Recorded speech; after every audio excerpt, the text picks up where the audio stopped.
اعوذ باللہ من الشیطان الرجیم بسم اللہ الرحمن الرحیم۔ ناظرین کرام، السلام علیکم ورحمۃ اللہ وبرکاتہ۔ درس از ملفوظات سیدنا حضرت اقدس مسیح موعود علیہ الصلاۃ والسلام، جلد سوم۔ ادار کی حفاظت۔ اس تعلق سے فرمایا، آج میری زبان پر پھر یہ الہام جاری تھا، انی احافظ کل من فی الدار الا الذین علوا من استکبار۔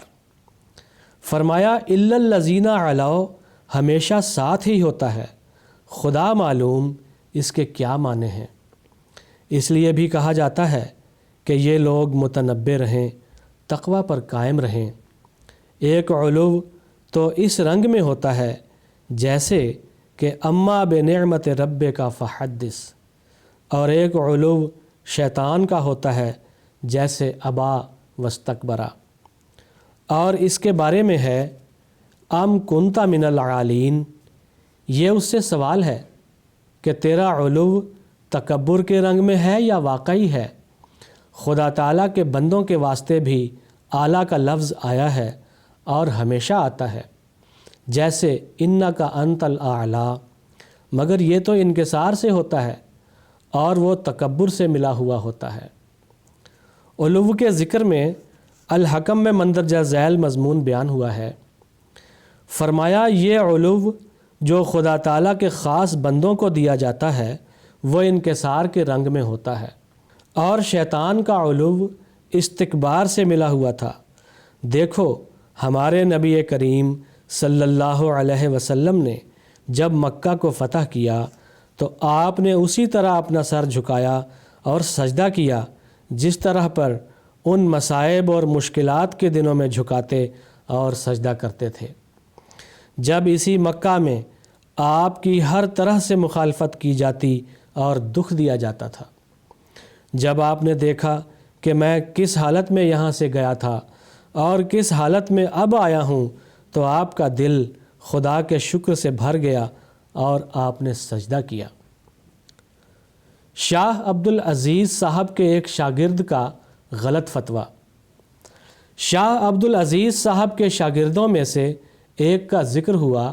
فرمایا کہ ایک دفعہ وہ شاید بٹالہ میں تھے تو ایک نے حقہ کا فتویٰ پوچھا تو انہوں نے جواب دیا، حالانکہ غلط تھا۔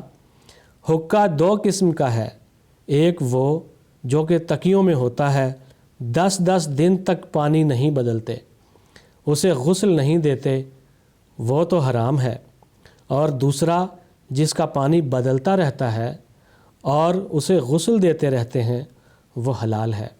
یعنی یہ فتویٰ انہوں نے غلط دیا تھا۔ مردوں کے قبروں سے نکلنے کی تعبیر۔ حضرت اقدس علیہ السلام نے فرمایا، عالم رویا میں مردہ کے قبر سے نکلنے کی یہ تعبیر ہوتی ہے کہ کوئی گرفتار آزاد ہو۔ ممکن ہے کہ کسی نے اس وقت کشفی عالم میں یہ دیکھا ہو، ورنہ یہ اپنے ظاہری معنوں پر ہرگز نہیں ہوا۔ طاعون کی کیا مجال ہے کہ راست باز کے پاس آوے۔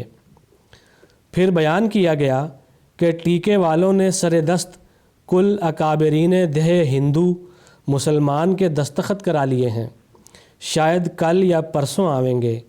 حضرت صاحب علیہ السلام نے فرمایا، ہمارے دستخط کشتی نوح میں ہیں، جو خدا کے ساتھ سیدھا اور راست ہوگا تو طاعون کی کیا مجال ہے کہ اس کے پاس آوے۔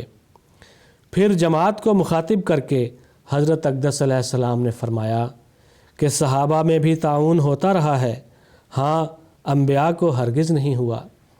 اگر کوئی اس پر سوال کرے تو جواب یہی ہے کہ ہر ایک رنگ جدا ہے، ثابت کرو کہ کوئی نبی طاعون سے مرا ہو، ورنہ اگر ایسا ہوتا تو اللہ تعالیٰ کے معاملہ میں کس قدر فتنہ برپا ہوتا۔ یہ کبھی نہیں ہوا کہ یہودیوں کو طاعون ہوا ہو تو موسیٰ علیہ السلام کو بھی ساتھ ہوا ہو، ورنہ یہودی سارے مرتد ہو جاتے۔ ملفوظات جلد 3 صفحہ 259 تا 262۔ وآخر دعوانا ان الحمد للہ رب العالمین۔